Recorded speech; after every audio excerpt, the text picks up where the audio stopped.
No matter where you come from, no matter where you're going, here's a place where you can take comfort in the knowing that whether if you've come to stay a while or just passing through, this door is open to you. Come and let's be silent. Come and share a hug. Come, let's pray together. Come, love and be loved. From the blissed out to the turned out, from the pampered to the abused, this door is open to you. Come on in. Come on in. Come on in. Come on in. The God in us recognizes the God in you. The God in you. Whether you're black or white, gay or straight, Christian, Buddhist or Jew, this door is open to you.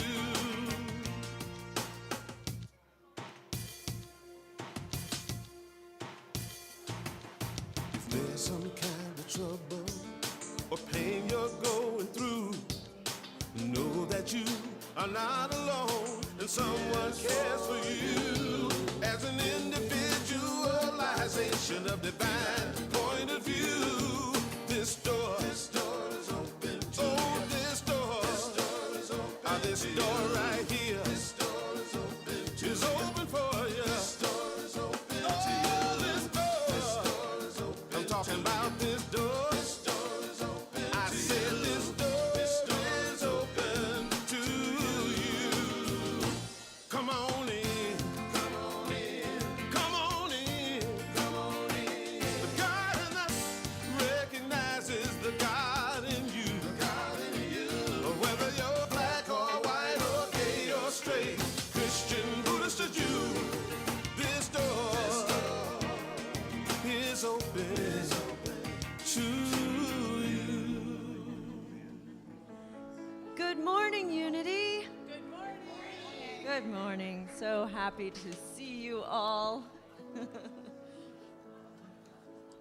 Yeah.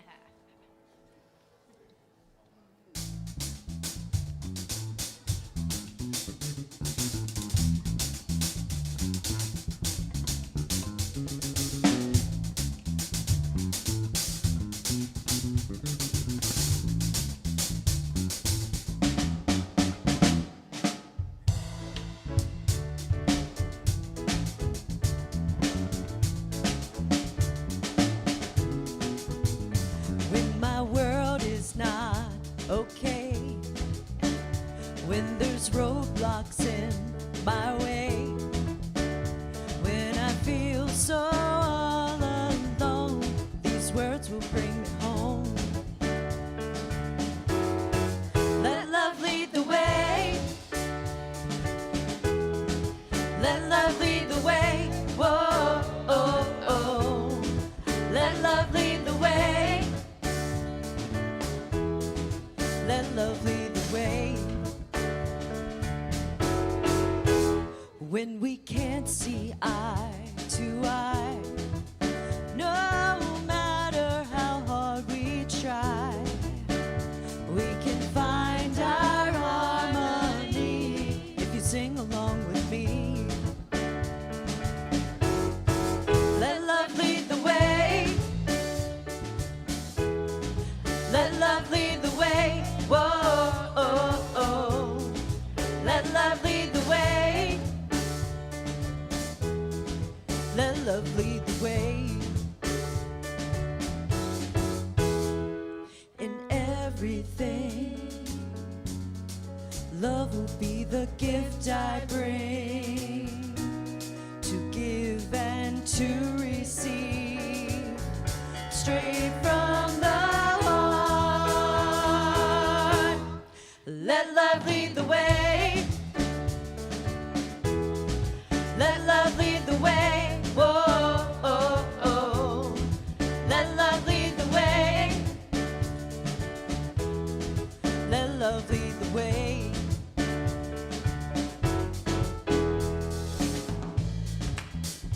Put your hands together. Woo!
welcome you this morning to Unity Spiritual Center of Portland, where we open ourselves to this idea, let love lead the way.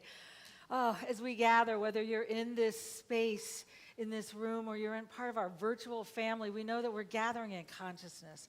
And it's a consciousness that lifts us and opens us and reminds us of the truth that we are. And I want to start this morning, by the way, I'm Reverend Lisa Davis. I haven't been doing that, and evidently there are some people asking. So if you don't know, I'm Reverend Lisa Davis. I'm so grateful for our whole music team and all of us that gather. I believe when we gather, what we're doing is gathering in consciousness. And we may come in individual consciousness, but we become a part of collective consciousness. And when we open our minds to learning, to truly learning from each other and from this opportunity to hold space, we find that we are transformed at depth.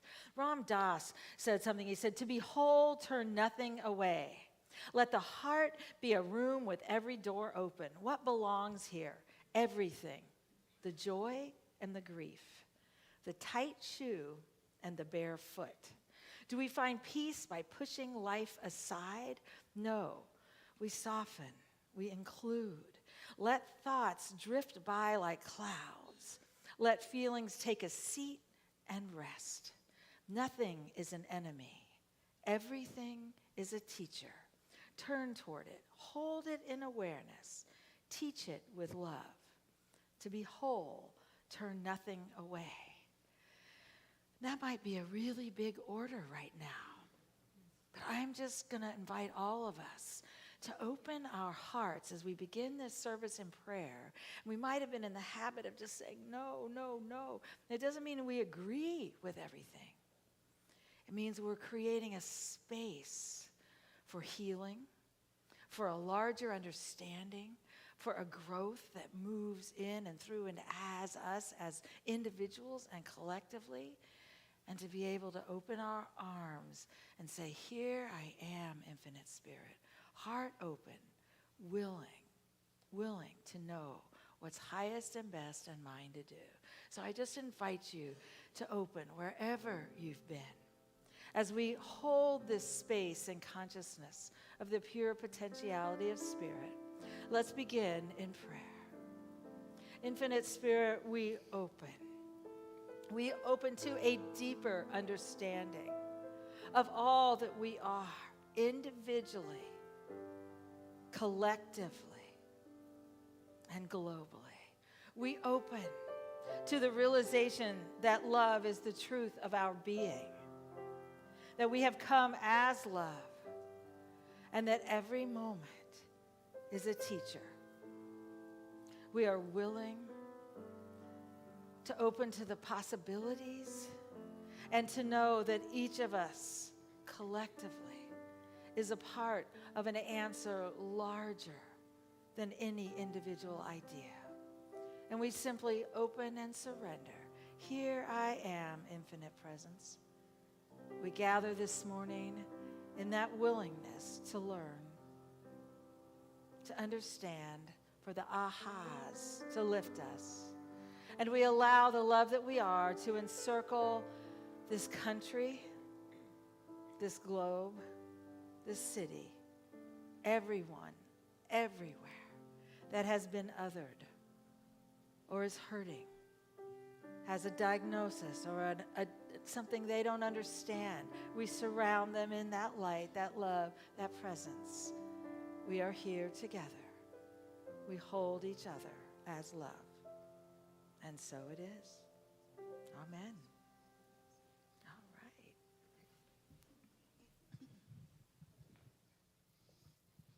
Good morning. Good morning. Happy Halloween. I'll be telling fortunes later. Just saying. We're so glad you joined us this morning. As always, I first love to introduce our prayer chaplains because they are the foundation of this ministry and have been for 100 years. Not these particular prayer chaplains. However, this morning we have Patricia and Sherry available to pray with you following the service. Yeah, if we can have a little fun today, can't we have fun, right? So, spirit groups. Oh, what a hauntingly good announcement. Spirit groups. They begin this week with our fall program.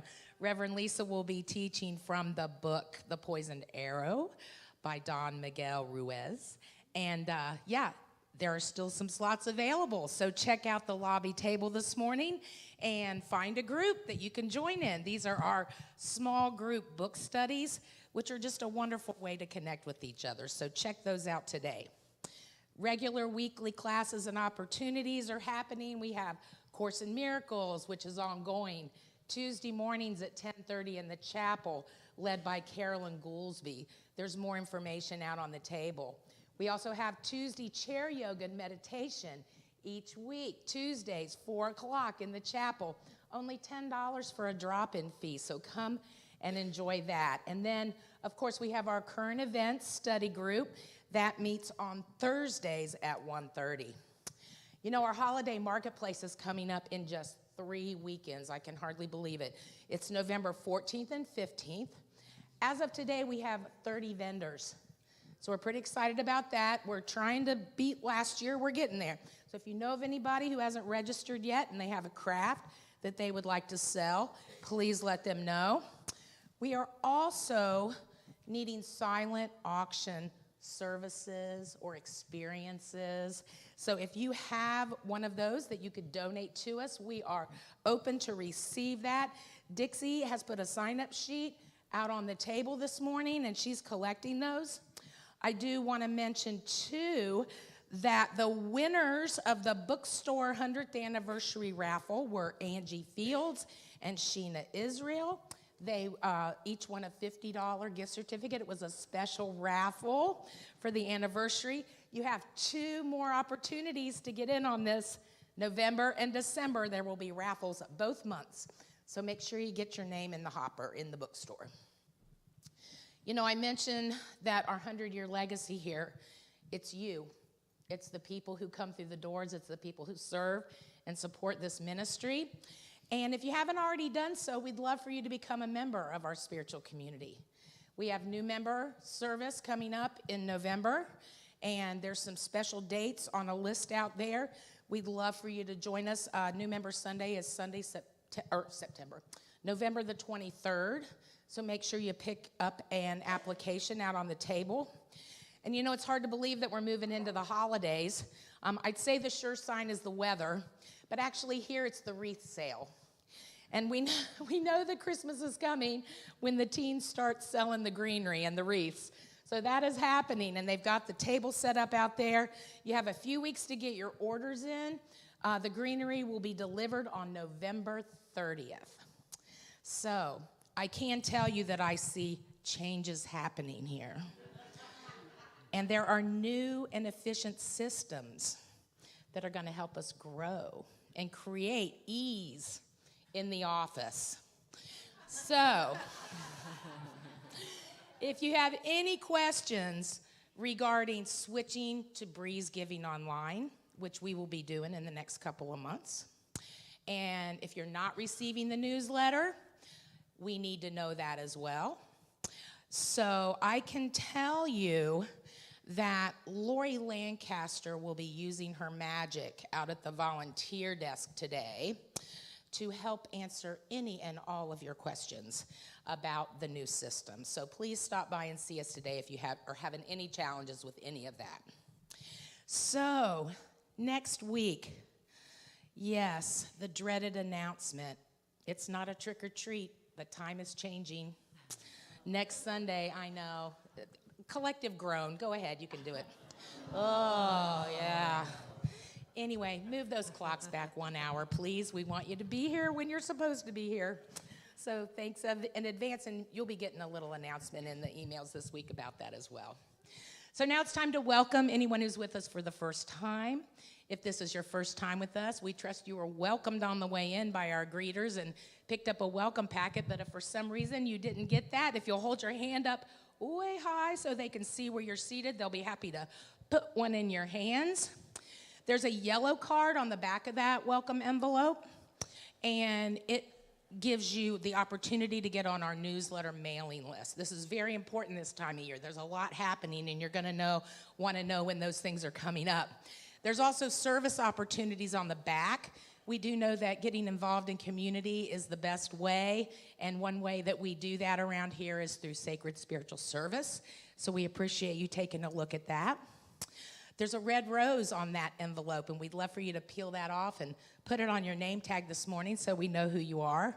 And then we invite you downstairs for a very spooky and tantalizing coffee and connection this morning. I saw a lot of goodies going downstairs. So come on and join us. It's always fun with the kids. We have a great time. I do want to let you know on the tables downstairs this morning, in addition to the Halloween decor, you're going to see volunteer cards that explain who and what our ministry teams are all about. They're scattered all around the room. Pick those up, take a look at them. We hope this inspires you. We had a very successful leadership training event yesterday. And this is just to familiarize yourself with all the opportunities that are here for your spiritual growth. There are wonderful ways to join community, and I can tell you that we are blessed with loving and committed leaders who are supporting this ministry. So we appreciate you getting involved, supporting them, supporting us. Thank you so much. We'll see you downstairs after.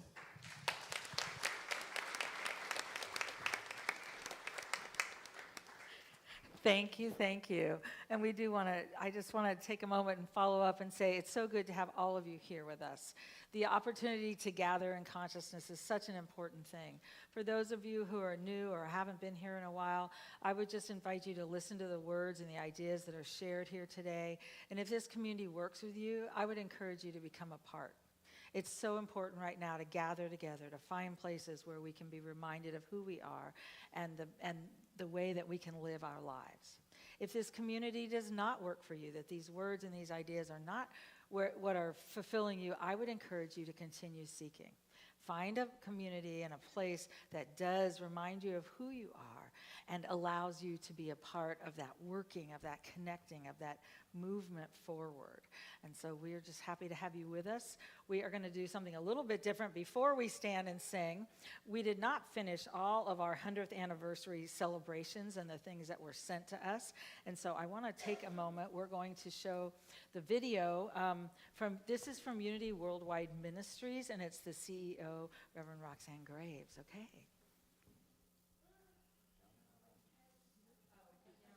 Hello, Unity Spiritual Center of Portland. I'm Reverend Roxanne Graves, CEO of Unity Worldwide Ministries, and I am thrilled to congratulate you on your 100th anniversary. It's amazing. On behalf of everyone at Unity Worldwide Ministries and across the whole Unity movement, we celebrate with you today. We honor your founder, Marion Lance. She established the spiritual foundation for your ministry in 1925. She was an amazing leader who paved the way for everything that was to come. She served for 30 years, and her eternal soul shines bright and is always connected to Unity Spiritual Center of Portland. One of your community's major milestones was in the mid-50s when your beautiful building was built, and it continues to serve you well. What a blessing. For your 50th anniversary, your ministry in 1975, a chapel was added to the church along with 2 more rooms in the basement for the youth. The fact that you use those spaces daily is proof of the great leadership and decision-making along the journey of your ministry. You've had such powerful ministers, including Ross Goodman, Les Saunders, Tom and Betty Sicking, Dick Everts, Billy Blaine, and of course your current minister, Lisa Davis, who's been with the ministry now for 18 years. Your ministers, board members, volunteers, youth, and other congregants are true lights in the Unity movement and anchors for your ministry. It thrills us to know that you're thriving with many newcomers, including many youth. We hope you're enjoying all the special celebration gatherings, including your anniversary banquet with the 1920s speakeasy theme, for your time capsule featuring intentions for your future, and all the ways you're expressing gratitude for how you've been blessed. You are truly doing it upright. We see you and the high consciousness that created the success of your church. Our most heartfelt congratulations, and here's to many more years of spreading love and unity and making a positive impact in the world for years to come. Congratulations, Unity Spiritual Center of Portland.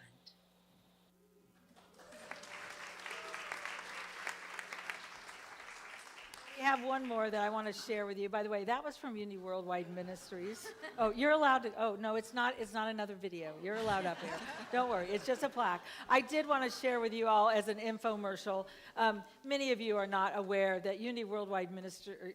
Unity has two organizations. Unity Worldwide Ministries, which is the CEO, Reverend Roxanne Graves, has been here since the 60s.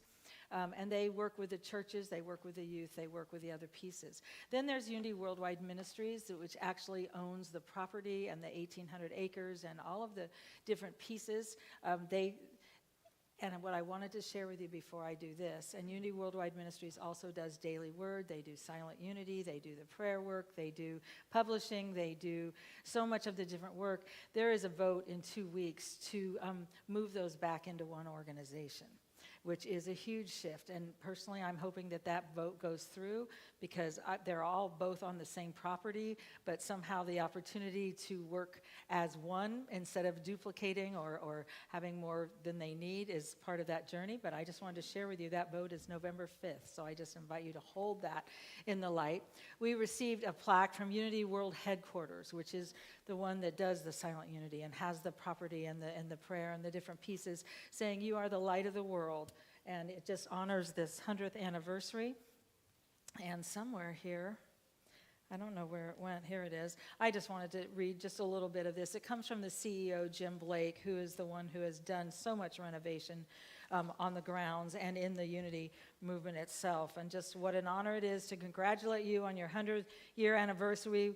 We rejoice with you as you celebrate 100 years of living, learning, praying, and growing. In that time, the world has seen significant change, but one thing remains constant. The light of Spirit shines in and through Unity Spiritual Center of Portland in all of its expressions. As this light shines individually and collectively in your community, your ministry touches the hearts of people you are serving while radiating outward in an ever-widening circle of light and love that shines around the world. We love you, we bless you, and we appreciate you. We behold the Christ in each of you, and as we hold you in loving, faith-filled prayer on your special day, and we know that your beloved community will continue to bless and lift the hearts of others for years to come. And that plaque we'll put out there, it comes from Reverend Jim Blake, the CEO of Unity Worldwide Ministries.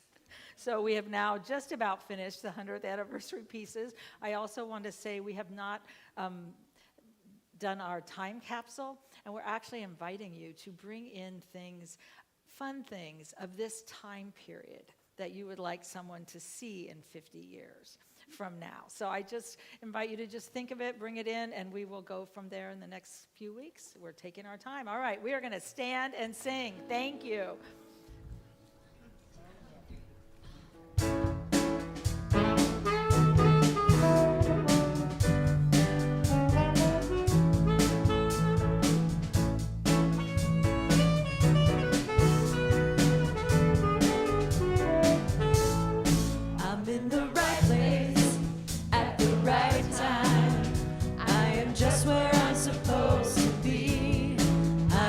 Right place at the right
yes, and I just invite you to turn to those around you with a handshake, with a welcome. Say, Namaste. Your soul is welcome here.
You know, and this ability to remember that our souls truly do belong to this time on this planet, as much as we might want to think, no, I don't want to be here right now. Could we just turn the clocks back?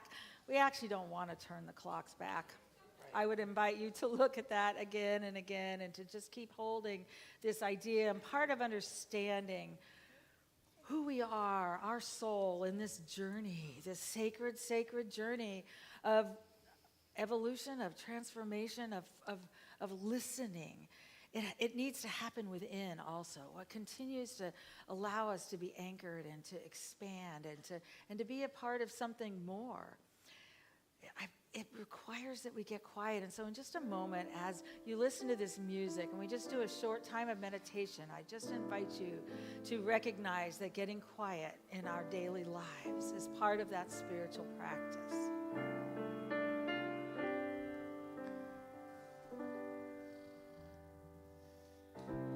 Right here, right now, we have come into the presence of love, and our hearts are open to the peace that's found right here, right now,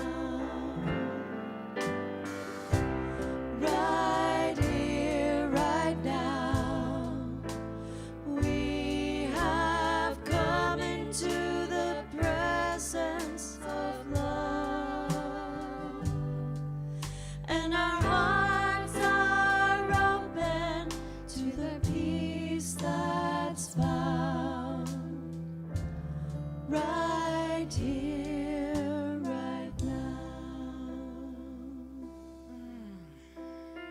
gently, ever so gently, as we continue relaxing our bodies, quieting our minds, and turning within, we know that right here, right now, I am safe.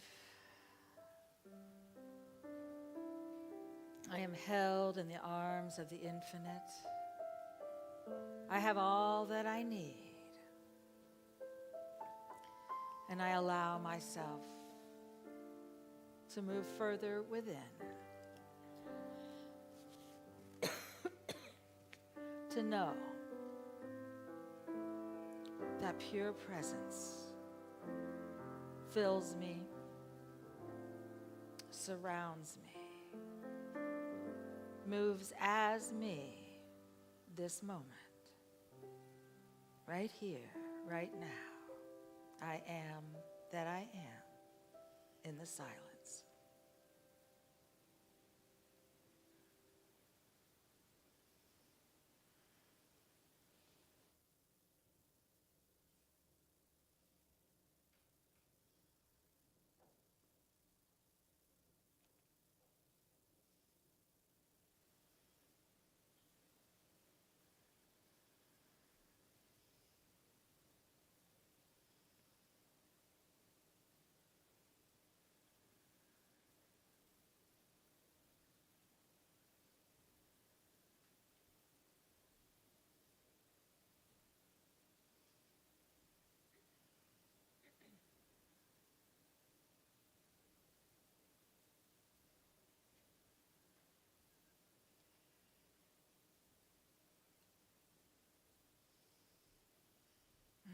With every breath, we remember that we are filled with the infinite presence and power of love. And so it is. Amen.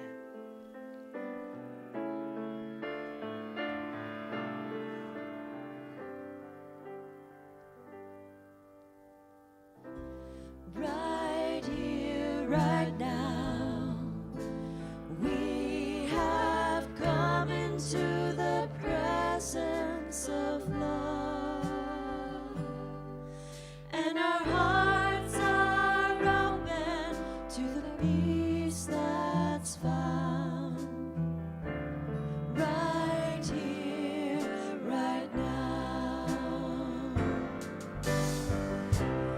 Right here, right now, we have come into the presence of love, and our hearts are open to the peace that's found right here, right now.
Late at night I sit and ponder, thinking about all I've seen today. Wonder how it all came to this. It's staring, shining back at me, reflections of society.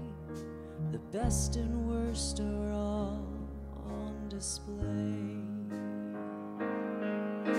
And someone's crying out, someone's helping out, someone's standing up for what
Reflections in your eyes I see.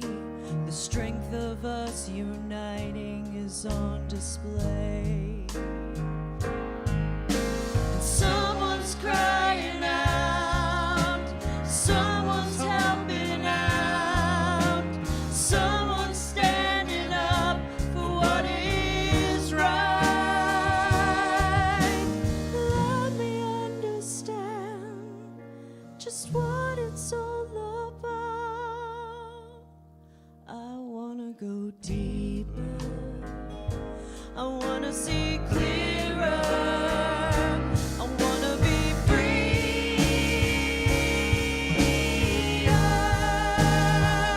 I wanna go deeper. I wanna see clearer. I wanna be free.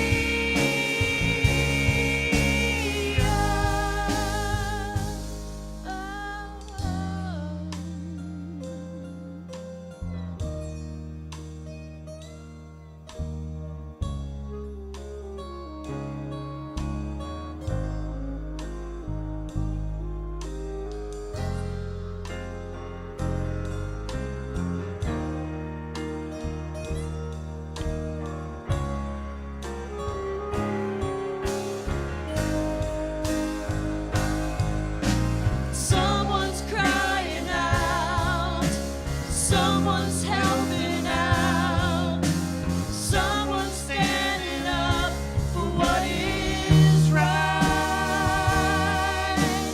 Let me understand just what it's all about. I wanna go deeper. I wanna see clearer. I wanna be free.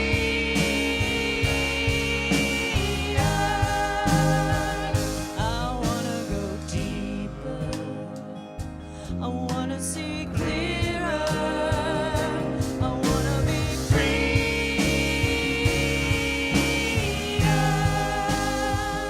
I wanna go deeper. I wanna see clearer. I wanna be free.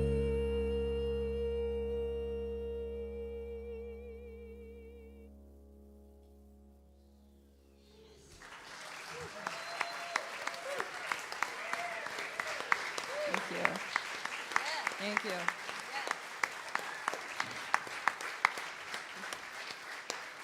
When I asked Susan last night if she wrote that recently, she said, yeah, it just seemed to roll off my tongue or roll. Just washed over It me. just washed over me recently.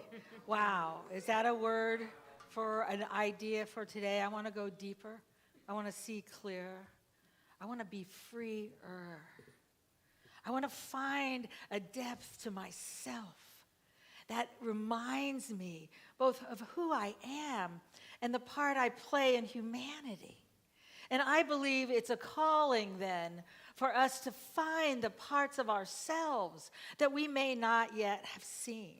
And I can't tell you what those words have meant to me as I just kept, in fact, I have tears in my eyes as I just kept listening to them and allowing them to move through me and to recognize what the calling is again and again. And interestingly enough, we are starting our 7-week series, The Poisoned Arrow.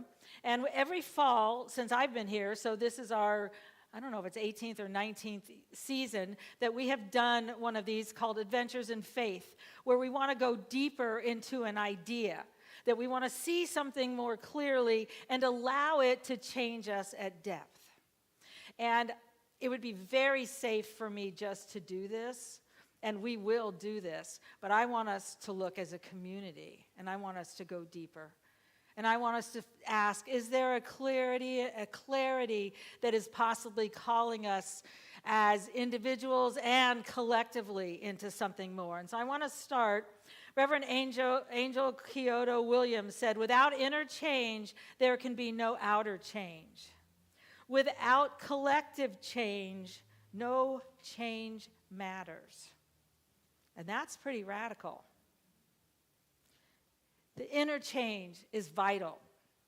I actually believe right now where we are as humanity, we are being required to both experience and to move through and change within and collectively at the same time. And it's real close to the beginning of the time when we have no choice. Anybody sensing that? We have to make that change. And so this ability for us to gather over an idea and then to go further with it, and also I want to look at a collective change that I believe we're being asked to make also. So we're going to talk about fear. The poison on this arrow is fear. Anybody had fear lately? And we're going to talk about some of those ideas. And when we do, I want to talk about it individually and I want to talk about it collectively. And fear affects our lives and what we do with the fear. So his basic idea, and they're different. He talks about an arrow and he talks about the poison on the arrow. And so this arrow goes in. And anybody not have any woundings here? There are anybody? Okay, you've never been wounded. That's good. We have somebody who, no. Okay, I was wondering. All of us to this point, there's been woundings. There's ongoing woundings. What's interesting is he talks about the poison on the arrow. Because when the arrow goes in, if we will just pull it out and heal from it, we're fine. But that poison in there is the fear that's created as we experience our woundings along our journey. Because we change our stories. We say, well, I'm not enough because of this, or this happened to me, so I can't do that. And we begin to live our stories and the fear, that poison that's in there. You know, he says, the arrows are the wounding that life offers us. And to get to this place in our lives, we've all had them. And that poison is the fear and that ability to move from there. He writes, in my family's Toltec tradition, we say fear is a great poison. It's at the root of greed, envy, gossip, anger.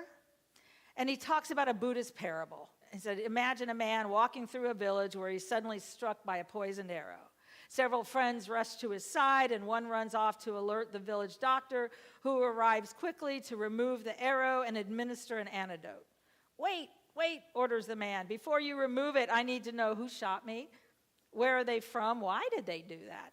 What was it, a long bow or a short bow? The doctor and the man's friends look at each other, puzzled, as clearly the man will die from his wound before these questions can be answered. And that was the whole parable. What does it teach us? First, it acknowledges we're going to be wounded.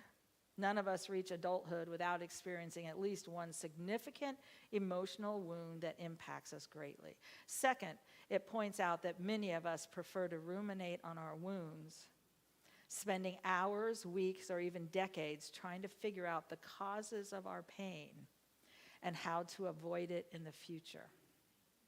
How to avoid that pain. And according to Buddhist teachings, too much abstract speculation can be a dangerous thing, distracting us from the practical tasks that lead to healing. Although intellectual answers may seem to give us a sense of control, ultimately the real task at hand is to simply yank the arrow out, allow ourselves to heal, and move on along our journey. I believe, and then he says, I believe that while the arrow's tip may leave a painful wound, it is the poison left behind that presents the greatest danger to our well-being. And that's individually and collectively. And that poison is fear. Fear infiltrates our hopes, dreams, and personalities, becoming the defining factor in our lives until we discover the antidote. And this goes into types of fear and what we do with it, and the ability then to find a different way. Anybody believe that their parents had different types of fear and that they passed on those fears? How many of us, okay, we have two. We have two that did. So I want you to understand these fears that are passed on are generational. So we've not only been blessed, and our parents were blessed, these are multi-generational. So these things have come down to us. And then we get to decide what will we do. If we get short-tempered or defensive all the time, That's basically at some time in our lives, we didn't feel enough, and we learned to push. And that's fear. That's the poison still in us reliving itself. And so there's two types of fear, and I want to go through this. This is all in the introduction in this book, but I want to go through this, and then I want to talk about what does it mean to us. The first type of fear is physical. Physical is the rush of alertness you feel when you see a deer dart across the highway at night, or a bear foraging for food just feet from you. Physical fear can be natural and helpful. It produces adrenaline. It makes you, it does all those pieces. When I remember I went to Key West. My daughter was 18 months old, Lauren, and we got there at, 11:30, almost midnight. We're checking into a hotel. We're walking past the swimming pool, and she jumped in to the bottom of the deep end. And I'll tell you what, it didn't take 2 seconds until I was in the bottom of the pool. Now, she continued to do that, and finally I learned to tell the lifeguard, please don't go in after her, because her favorite place is the bottom of the pool, and eventually she'll come up. She knew how to swim. I taught her to swim. I did the things. But let me tell you, that first time, I couldn't even see anything. And I was just like, okay, there's a child down there. I better go get her. It wasn't, nothing went through my head. Something went through my body. That's that physical movement. It keeps us alive, and it allows us to do what we need to do. And they said in evolutionary terms, physical fear is adaptive, a trait that makes it more likely that you will survive and thrive. So, and that, the sensation is not real pleasant, but it's actually good for us, and it helps us. And it's associated with your body's fight, flight, or freeze response. So it's not a hindrance. And yet I think how nice it would be if we only felt physical fear, because the other type of fear is psychological fear. It's the next 25 times I went to the swimming pool until I really did know we had this down and she was okay and she jumped in, or I was afraid she would jump in. Whether or not she did, the fear walked in there as soon as I hit the pool deck. And it was an over and over again. And that's a little thing, but how many of us live that way? How many of us thought we weren't good enough, we weren't beautiful enough, we didn't have a degree, we looked different, we weren't this, we weren't that, and we live our lives with a psychological fear that says, I need to be perfect, I need to act this way, I need to do this. And we've found that that's where life is. And so finding another way to live within that, finding out who we are, means that life does not have control over who we are. And it doesn't control our future, because right now, much of our fear controls our future and our future happiness. And we have learned to shut down on life and to make sure we protect ourselves from fear in order not to feel that again. How many times have we said, I won't do that anymore because it's too difficult? And it may even be looking in somebody's eyes and saying hello and our name, because they might not respond back, or they might not believe it's the same thing. He said, psychological fear is so prevalent today that many people live in a nearly perpetual state of fear and don't even realize it. Some will deny it, but if you look closely, you'll find that fear is there. I've found when I get angry, there's poison in there, and there's some belief I've had, and in New Thought, we believe that part of this is looking at that old belief and pulling it out and saying, no, that has no power over me. That's not the truth of who I am. This is not to all of it. And so, many fear that they won't succeed financially. Anybody been nervous about what's happening? We live in those fears, and we allow them to do that. And so he said, psychological fear is a corrosive thread that runs through much of our lives. And our physical responses to psychological fear are almost the same as the physical responses to physical fear. And so we find ourselves not connecting as much. That's one of the big pieces. We find ourselves not being authentically ourselves. Anybody in here taught to be a good girl or a good boy? That is actually, as I'm working with this, and I want to move a little bit into some of the other pieces that I want to get to today, and that is the 15 pillars of supremacy culture have to do with that idea of learning to be a good girl or a good boy.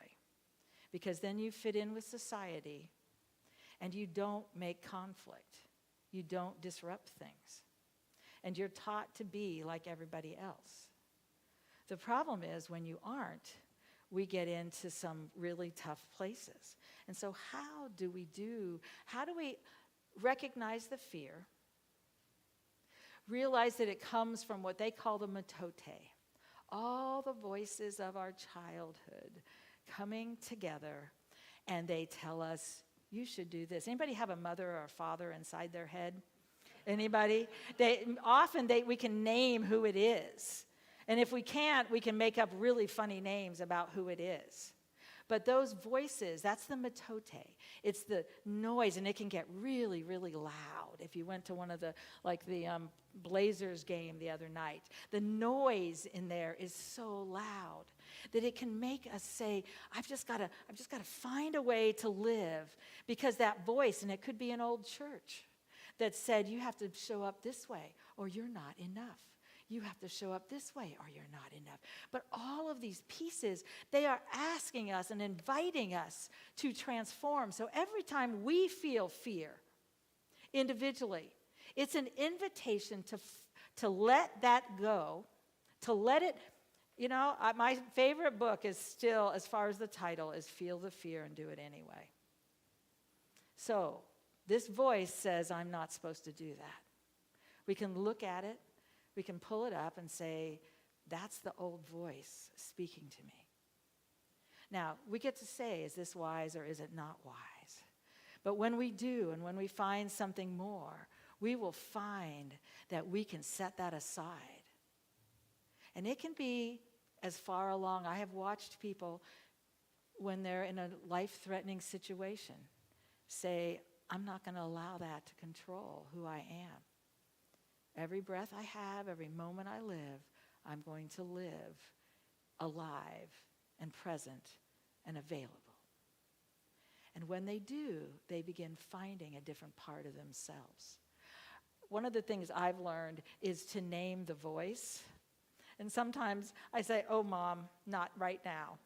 And I recognize that she taught me so much wisdom and so much grace, and she came with her voices, and those voices became my voices. And then we find there's something more that we can do and we can wrestle with. And then I look at the idea of fear in the collective. And I want to talk for a little bit about the collective. And I just invite you to breathe with me. Emily Cady used to say, listen to what's said. You don't have to agree with it or not. Let it go if it doesn't work for you. But part of what I've been doing as my journey as a minister has been inviting the learning, and I've been sitting listening, saying, what does it mean collectively? What is all of this today? What does it have to teach us? I did not come into this time, not to exit this time transformed at depth. And I'd invite you to say, have I been trying to hold it together so that I can just get through? Because we don't want the fear. We don't want the pieces. I want transformation. And I want it for this community too. I don't want to come in I don't want to go out the same way we came in. And I believe all of humanity has to look at that. And so I've been working with some different pieces and some different ideas. Part of it, Desiree Stevens with her 15 pillars of supremacy and finding out what that is, supremacy culture. You may not like the word, but it's a culture that we've been born into. And I began looking at that and I think, oh my gosh. And then I've been working with Reverend David Alexander. And I've been looking at his work that he has been working with ministers, saying, why are all the white churches silent? Why do we move into a time of humanity where there is so much happening and we have a belief that we can't speak of? Dr. Martin Luther King said, privileged groups seldom give up their privileges voluntarily. Freedom is never voluntarily given by the oppressor. It must be demanded by the oppressed. And that was the philosophy they went with. And then This is what Reverend David said. It is the silence of good intentions, unaccompanied by courageous action. The silence of pulpits that dared not offend. The silence of congregations who long for justice, even affirm it in their prayers, but avoid the discomfort of actually confronting injustice in a public way because some of our people might leave. And in the silence, white churches often mistake niceness for moral clarity and neutrality for spiritual maturity. The silence is not benign. It is not neutral. It is not nonviolent. And I just want us to breathe in that. This has been the hardest time in my life to do messages. I have never struggled more. I have never had more sleepless nights saying, how do I share the truth that we have? That every one of us is an infinite creation of spirit. And know at a cellular level that at some point we have to say, if everyone is an infinite creation of spirit, that means everyone. I grew up in the South during the Civil Rights Movement.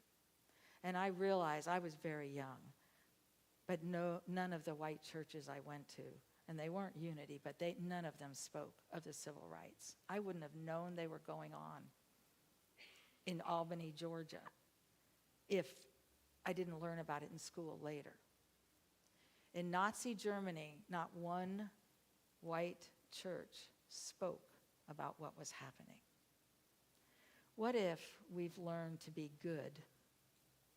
And you know, John Lewis talked about good trouble. What if the wrestling to get free from the fear that has held us back and made us conform to something that wasn't ours to conform to individually is the same fear that keeps us silent and not moving? And I'm still wrestling with this. But I'm also, I don't know if it's stubborn enough or just not afraid because I don't work for a community. I work for my soul and God and the infinite presence and power. I have been praying, Spirit, show me what we're to learn. Not just what I'm to learn, but what we're to learn. One of the interesting things is when communities are quiet, and especially white communities, those that are not, that are other, that don't fit into that category, bear a weight that actually separates them. And I know there's some of you in here who have talked to me about it and what it takes. And it talks about we can pray, but at some point we have to move our feet individually and collectively. And you can say we don't want politics, but what if principle is being politicized? What if everything right now is a call to know a collective? And so I just want us to hold this week. I want us to hold the idea that we came to go deeper, to see clearer, and to find a freedom that we haven't found. But it's going to take breaking open the places that we've said, I'm good if I do this. My house is okay if it looks like this. I'm okay if I look. We have to break that open. And I believe we need to greet fear. We need to greet it, to welcome it, and to invite it in to teach us and transform us. And when we're experiencing it, to say, what is it telling me? And what am I going to do? Because sometimes we have to say, no, you have no power over me. And then I believe we get together and say, what would we like to do as a community to touch the world around us? If we stand in a higher place. And by the way, standing just in prayer is often saying, I'm higher than this. I don't have to do that little battle. None of us are free from this battle right now. We live in this country, and instead maybe saying, my soul is welcome here because I'm alive and it's a part of my journey.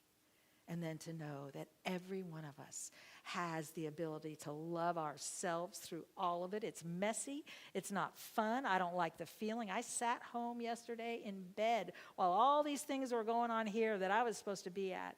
And I just said, do I have the strength inside to meet the things that scare me and to practice the highest I know anyway?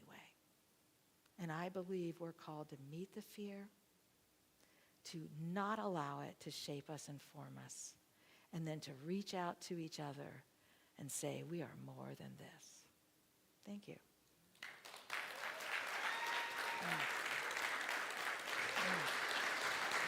That's where we are. That's where we are.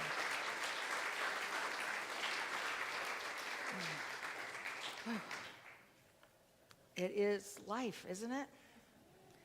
You know, when Jesus went into the temple and turned over the tables, I kept feeling like that. And I thought, oh, that must have actually not been fun. That was a place he loved. He had allowed himself to find himself in those temples. And he had to go in and say no. And I believe we got to look at all corners of our lives. In just a moment, we're going to receive our tithes and our love offerings.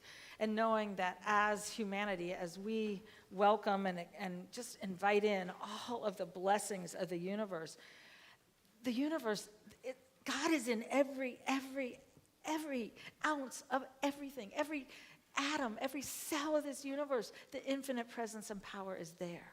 And that is our source for good, for answers, for rising above, for finding those places that scare us and allowing them instead to transform us at depth and to find that knowing. And so as we receive our gifts and this opportunity for generosity, I just invite you to know that there are answers larger than we have ever dreamed.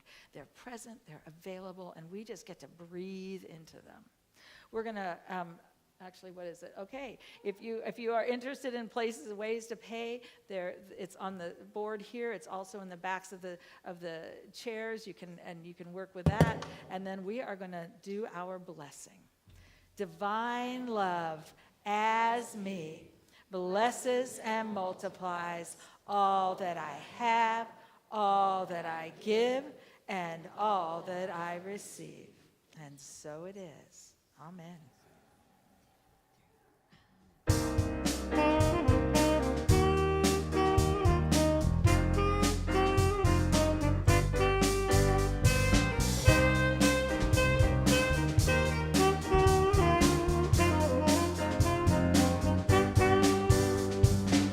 I am so grateful every day.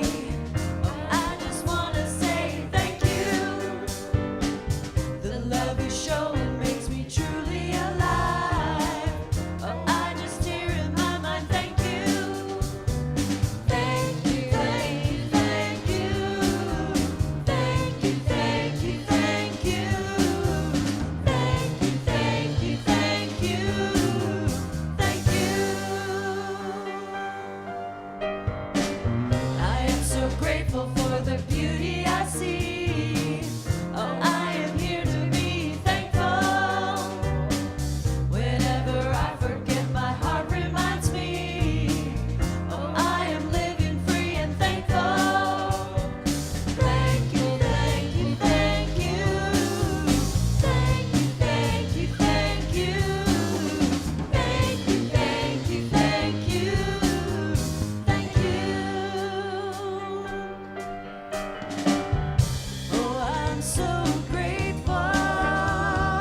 Thank you, thank you.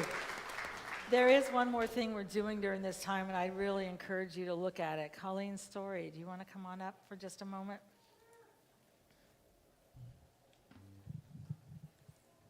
Thank you. So, I started coming to Unity Church in the late 1980s, early 90s. And every year about this time, Reverend Dick was here, and he would start the program of the 40 days of gratitude. And he would stand here and he would say, I guarantee you, if you do 40 days of gratitude, it will change your life. I guarantee you. And I'm like, all right. Grabbed a little book that was out in the hallway, and I would start. It'd last 3 days. That would be it. Following year, same thing. This just went on for a long time. So about 2015, 2016, now we have Reverend Lisa, and they're still doing the gratitude, 40 days of gratitude, and I decided enough is enough. I need to do this. So I made the commitment that I am going to do this every single night for the 40 days. I completed it, the 40 days, and I continue to this day. I have never, ever, ever stopped. When I travel, I have gratitude journal that goes with me. And before I go to bed at night, I jot some things down. Reverend Dick was correct. It changes your life. It changes your life. In the middle of all of this chaos that we have right now, I feel angst, but I'm grounded. I'm grounded in the gratitude, which I sleep at night. I don't find myself losing my mind, I'll say, with people and circumstances that are going around. I am so grounded in the gratitude. And the last few years, I think since COVID, we haven't had the journals out there. And I've always felt sad that we haven't continued for a variety of reasons. And so this year, we brought them back. And so I know as you leave, you'll get one of these little gratitude journals. And I really challenge you to jot the things down. Now, I know it can feel, and this is what happened to me. I was overwhelming because it was this big full page of, I'm like, going, I don't know. What am I going to say?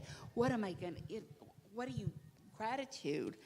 And so I just wanted to share some ideas that I had. Take my glasses off so I can read them.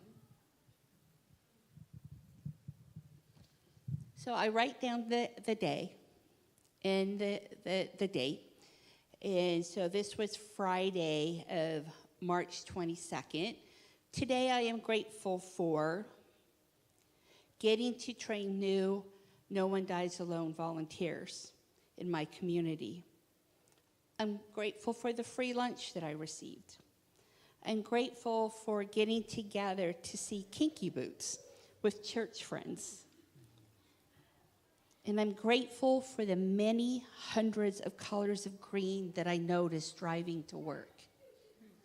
What ended up happening is it's just, you look for the good.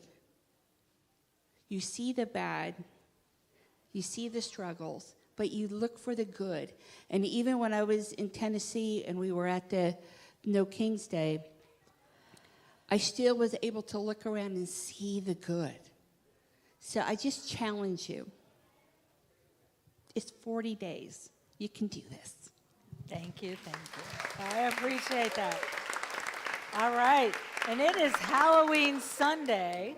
Again, I invite you to allow the love that is the cellular love in your being to allow it to move forth from you and to encircle this walkway into which these kids walk. They are life, they are love, they are presence, and they are power exactly as they are, including that beautiful cow that's coming in. And I invite you to allow your love to encircle them.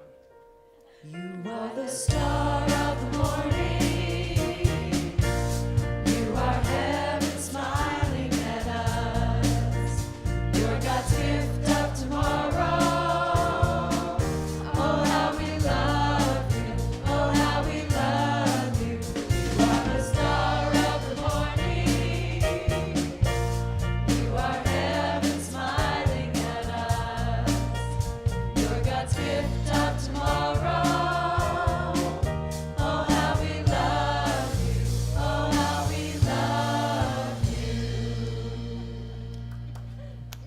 All right, and I hear our YOUers are at their rally, so we don't have any YOUers with us today.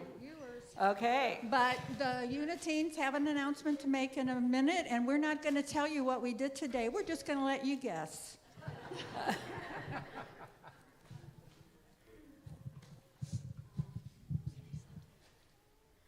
Downstairs, there is a haunted house that we made last night. Please come.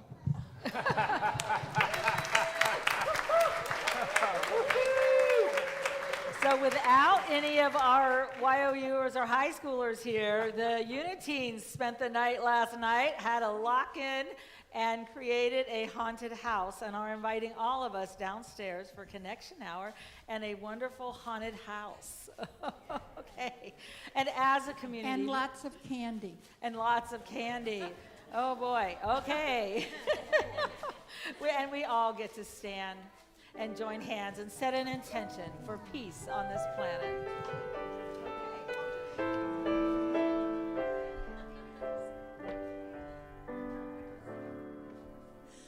Let there be peace on earth, and let it begin with me. Let there be peace on earth, the peace that was meant to be. With God as creator, family all are we. Let us walk with each other in perfect harmony. Let peace begin with me. Let this be the moment now. With every step I take, let this be my joyous vow. To take each moment and live each moment in peace eternally. Let there be peace on earth, and let it begin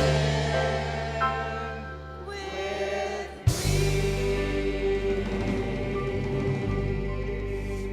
me. Oh, yes. Let there be peace on earth and let it begin with me. And as we hold in our hearts an awakening and a transformation, we're going to close with our uni prayer. Then we'll sing our youth out, and I invite you to join us. The light of God surrounds us. I am the light of God. The love of God enfolds us. I am the love of God. The power of God protects us. I am the power of God. The presence of God watches over us. I am the presence of God. Wherever we are, God is, and all is well. Thank you, God. We're going to sing our youth out. Have a love-filled week.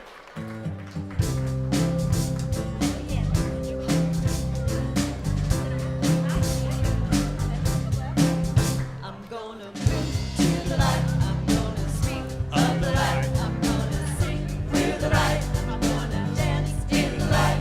When I choose to remember that Spirit is all, I'm rejoicing with praise.